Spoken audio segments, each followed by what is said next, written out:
Yes, guys, welcome back to Pure Math School. We are still continuing with our introductory work.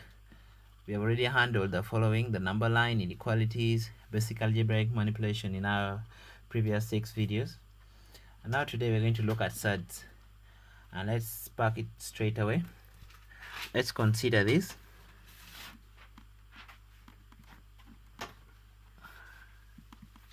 Let's say root of 25, which is 5, root of 4, which is 2, root of 121, which is 11. You find that these ones have exact roots. Their roots are exact. If you press on a calculator, your decimal places are actually, you don't have decimal places, and if you're to put a decimal place, that means you're going to put only zeros. And now let's see another condition. Consider this also. Let's say you have root of 7. We have root of, let me say, cube root of 42. Then we check on root of 111, 110. If you try to check the root of these numbers on the calculator, you'll find that they are not exact as this. When you press on the calculator, they'll have the continuous number of decimal places that don't end you. So for you to have it, you have to just maybe truncate or round off to the nearest figure, nearest number. And those ones like this, you know that they're also, when we looked at in our previous videos, when we were looking at the number line, remember we looked at irrational numbers. So these ones that have infinite number of decimal places without recurring are actually the ones called irrational numbers. And these irrational numbers are actually the surds that we are looking at today.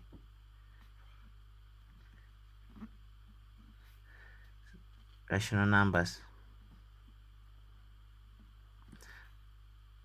or surds. So if you can't express root of a number in a to be exact, or with a finite number of decimal places, or with which are recurring, that means they are surds or they are irrational. And that's what let's take an example of how that can come about. Let's consider a right angle triangle.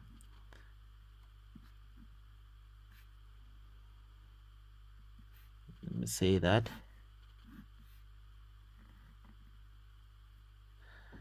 of sides, let me say 6 centimeters and 5 centimeters. From Pythagoras theory, you know that the square of the hypotenuse is given by the sum of the square of the sides. That means our hypotenuse squared is given by the sum of that 6 squared and 5 squared, of which we know that our 6 squared is 36 and 5 squared is 25. That means we're going to have something like 100, we're going to have something like 50, let me say 61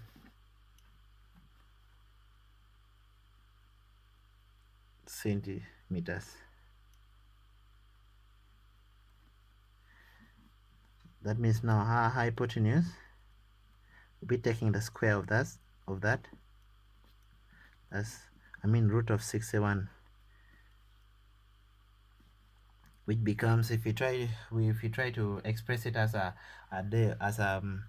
decimal, when we try to press in a calculator, you'll have something like 7.8102. Then 4, it will continue like that, but then without recurring. You find that if you leave it exact like this, these are very exact number, and it's always preferable to leave it in this form, because you have not cut out anything from the result of this root. You unless when you put it in decimal places you have 7.8124 and it continues like that, which means you've left out some numbers. Like for us, we have rounded to the nearest because the next number figure here is 4. If you round it to the nearest number, which is 2, it will remain 2. That means we have to, you see that we have already left out some numbers which make it inaccurate. So it's always preferred to leave in this format. And let us try to see that, in case now we are trying to see how we can simplify Surds in this format, and to always leave it in this form so that we avoid this error that will be always coming across as we compute numbers that involve Surds. And so that means we are going to look at some of the rules applied when simplifying Surds.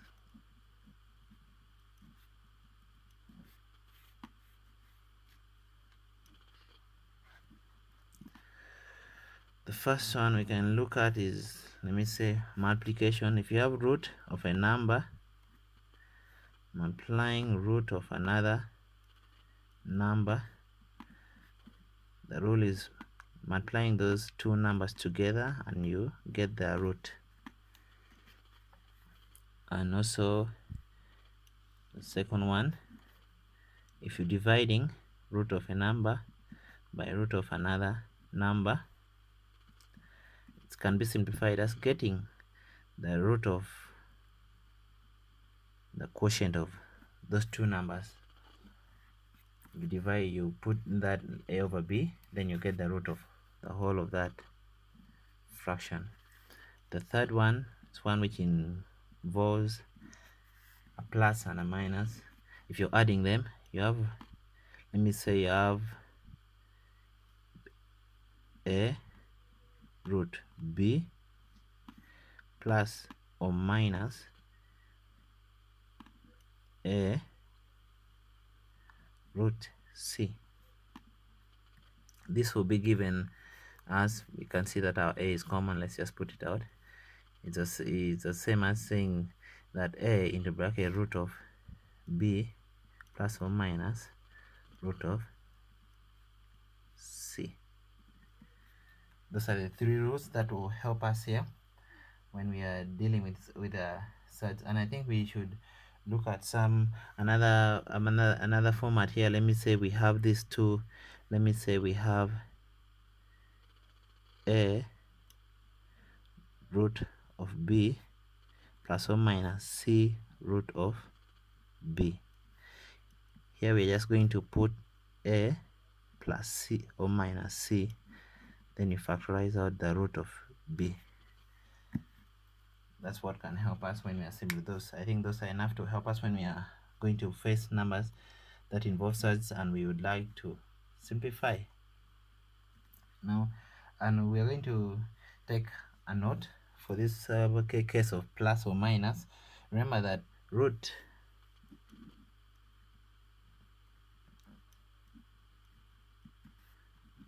of a plus or minus root of, say, b is not the same as, now for this case, someone, as we can see, times and when you're multiplying and when we're dividing, it's kind of easy. You might crumb that and just apply it on the addition and subtraction, but this is not the same as saying root of a plus or minus b, combining them together like that. That's wrong. As we can see an example here, let me say we have root 4 plus root 25. We know that this is what? Root of 4 is 2 plus root of 25 is 5, which is 7, the answer. Now you consider, you see, if we have root of 4 plus root of 25 in this way, in case you put it to be 4 plus 25 to be that, you see that this will be having root of 29, of which root of 29 is not 7. You see that these two are not actually the same. So that's why we are saying that root of, when you're adding root of a number plus or minus root of another number, is not the same as adding those numbers together then getting the whole root at once. Is not the case. But for this, for multiplication and division, you can consider that. So that's very important to note. Let's look at some examples now. And those are enough for us to get to handle some examples now. Let me say simplify.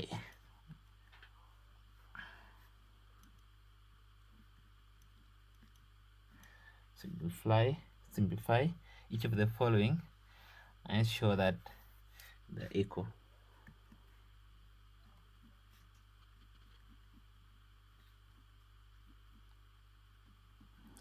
Let me say A, we have root of 18 out of 3. B, we have 3 root 2 minus root 8. Then C, we have root of 6 divided by root of 3. Now, as we start with A,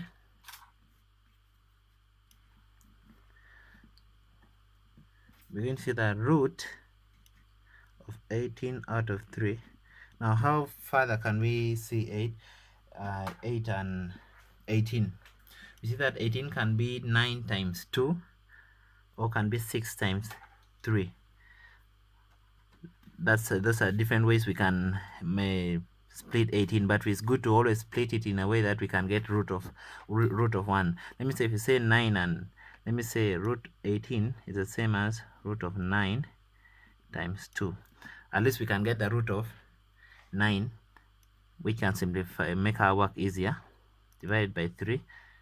This is the same as saying, from this rule that we looked at here, root of the whole of this is the same as root of 9 times root of 2 out of 3. And we know that root of 9 is actually 3. 3 times root 2.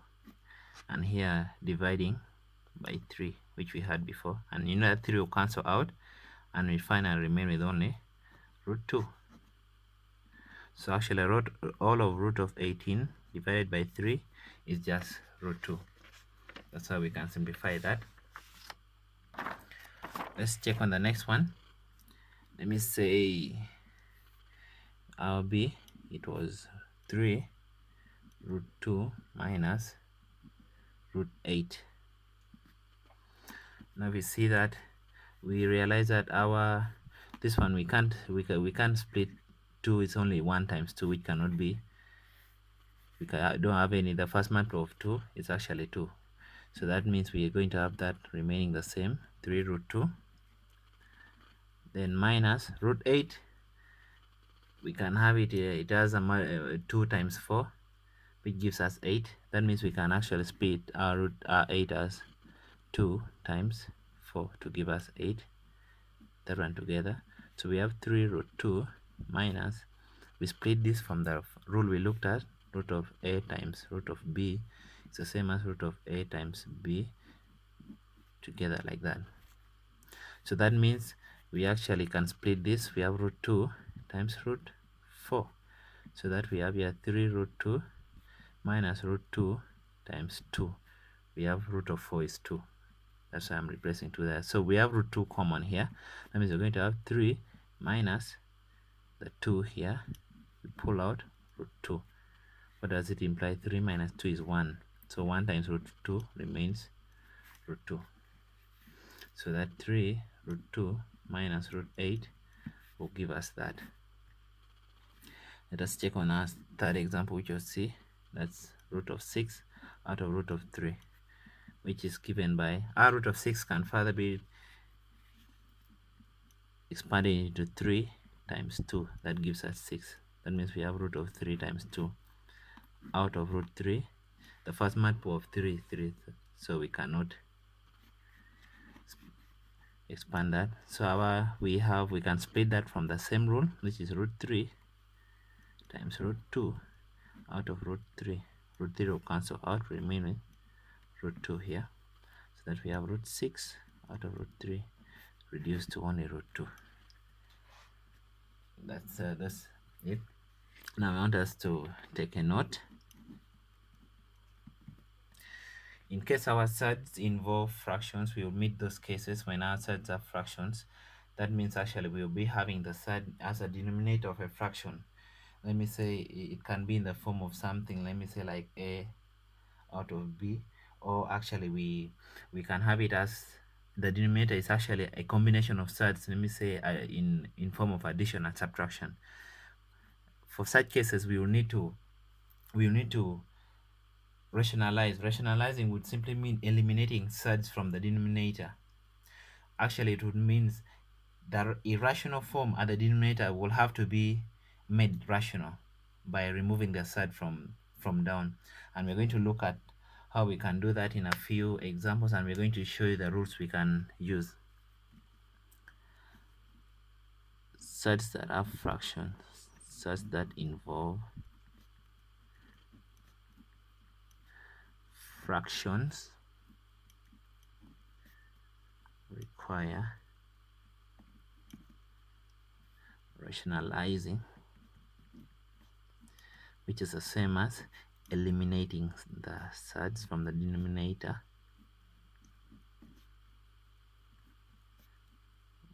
from the denominator, or actually making it irrational, rather. That's a note that we need to know. And now let's look at some of the rules we apply to rationalize fractions that involve surds.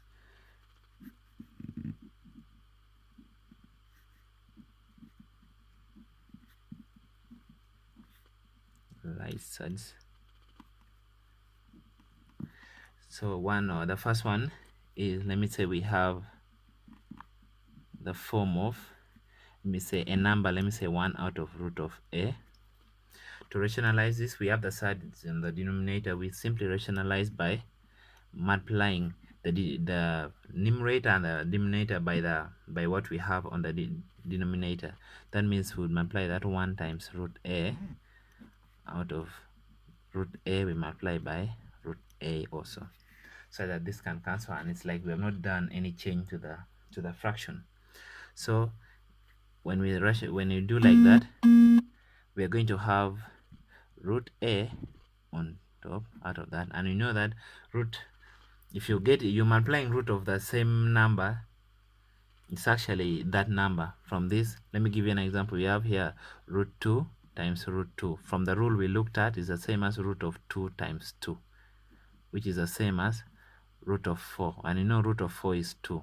So you'll always come back to number, because to that number using this same rule.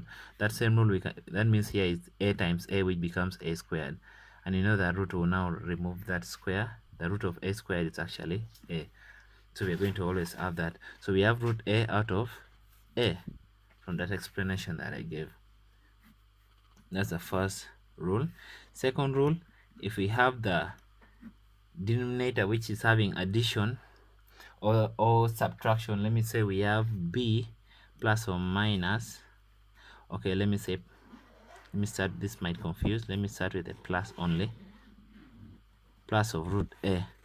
To rationalize this, we are going to have 1 out of b plus root a, then we multiply the numerator by that, but we change the sign now to that, and even the denominator we also multiply by that, we change that sign. That means if it was 1 out of b minus root a, to rationalize would be 1 out of that b minus root a times b.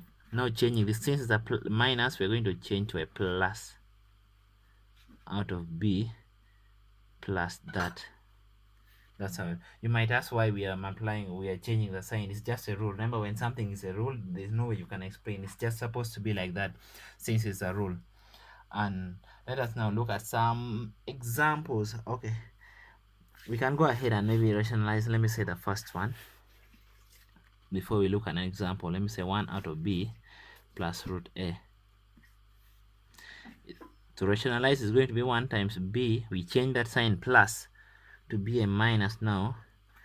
Out of that b plus or my root a, multiplying also b plus minus this time, since the second one is we are changing the sign. Root a is a plus, is a minus, not a plus. It's the same sign up there. We are multiplying by that. So that this time now, it would mean that the numerator would remain b minus root a out of. Now, since remember our rule we looked at under algebraic manipulation, that's the identities. Remember the identities of quadratics: a plus b into a minus b. It's simply the same as a squared minus b squared. We looked at that in our previous videos. So we are going to apply the same. We have a plus here, we have a minus here. So that means it's actually this first, which is b minus square of root of minus square of that root of a of, okay, which would actually be b minus a there minus a out of b squared minus, we are squaring root of a number. Root of a number is actually in the number to power half, which means if we square, we are multiplying that in, that means we are multiplying that by half, which actually becomes that number, which is the same as saying root of number times root of the number, which would become root, from the rule we looked at, that would implies root of the square of that number, which we looked at earlier. The square of that number would become that number. So that means here we're going to have actually a only. Okay, I think that's how we can rationalize that. That means 1 out of b plus root a can actually be rationalized, and it's the same as that. Okay, we check on some few examples now. Let's say rationalize the denominators of the following. Let's look at examples. Rationalize the denominators.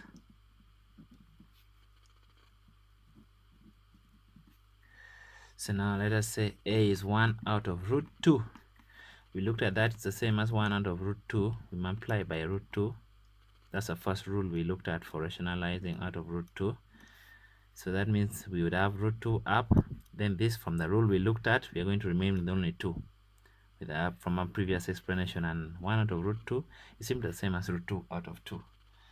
Let us check on the next one, which is actually, let me say 10 out of root 3 minus 1. We have 10 out of root 3 minus 1. From the second rule we looked at, this is the same as multiplying that root 3, then change that sign to a plus 1 out of root 3 plus 1. We'd have the numerator remaining 10 into root 3 plus 1 out of, now we have that root 3 minus 1 into root 3 plus 1. We have 10 into root 3 plus 1. Okay, that's a numerator. Now that we would have here root 3 squared minus 1 squared. From the other rule, a plus b into a minus b, which is a difference of the 2 squared. It's the same thing we're applying here. So that here we have 10 into root 3 plus 1 out of 3 squared. We looked at, we explained that earlier. So that this would come to 3 minus 1 squared is 1, which is the same as 10 into root 3 plus 1 out of 2. So that we remain with 5 to root 3 plus 1, when that 2 reduces that 10, because it's 10 divided by 2. So that our 10 out of root 3 minus 1 is actually that. Okay, let's look at another example. The last one, perhaps.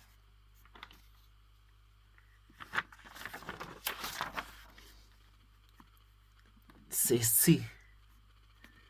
You've now got the figure. Let me say we have, look at something more a bit complex. Plus root 3 out of 2 root 2 minus root 3. That's still the same rule. We do nothing to the numerator always. That's 2, sorry. Root 3 out of 2 root 2 minus root 3. Multiplying by 2, the denominator is that, so it's 2 root 2. Changing that sign now. Root 3 out of 2 root 2, changing that sign, root 3. Okay, that's the same as that. We're applying the second rule. You see, if you see our numerator, the product of the numerators is actually, they are the same. That means simply it's actually root 2 plus root 3 squared. You see that is this times that. So you actually, let's just apply one of the properties of the quadratic identities that we used in our previous video, actually the first video of basic algebraic manipulations. That's a plus b squared. That means this will take place of a, this will take the place of b. They're the same, which is meaning that it's a square of that. So it's given by a squared plus 2ab plus b squared. If you don't know, just search pure math and check basic algebraic manipulation. That's 0.3a. You'll get that in my previous video. So that means our a for this case is that we're going to have 2 root 2 squared plus 2. Our a is still 2 root 2 times b, which is root 3. That plus our b squared. Our b is taken by, the place of b is taken by root 3 squared. Or if you don't like that, you can do still the obvious way of making this to multiply each term there, plus making this to multiply each term there if you want to expand, but you still come up to this. Then for the second case, we see a difference of 2. We see that we apply difference of 2 squares from a minus b into a plus b is difference of 2 squares. So our place of a is taken by this, place of b is taken by that. So it's in that format. That times that gives us that format. So we're going to have simply 2 root 2 squared minus our place of b, which is root 3 squared. So you're seeing how those basic algebraic manipulations are helping us here. We don't have to cut through a lot of numbers. So here 2 root 2 squared is actually 2 squared times root 2 squared. 2 squared is 4. Root 2 squared will remain 2. I think I explained such a thing in my previous example we looked at. Plus 2 times this is 4. So it's actually 4 root 2 times root 3. Then plus root 3 squared will be 3. Then out of this one squared, 2 root 2 squared will actually 4 times 2, because root 2 squared is 2. The squared is 4. Minus root 3 squared is actually 3. So that we have here 4 times 2, 8, plus that 3. That means we're going to have 11 plus 4 root. This is the same as root 2 times root 3, which is the same as root 2 times that, same as root 6, right? Out of 8 minus 3 becomes a 5. Yep. That's our final answer. Or you can, to make it look nicer, you can put like that, 11 plus 4 root 6 inside.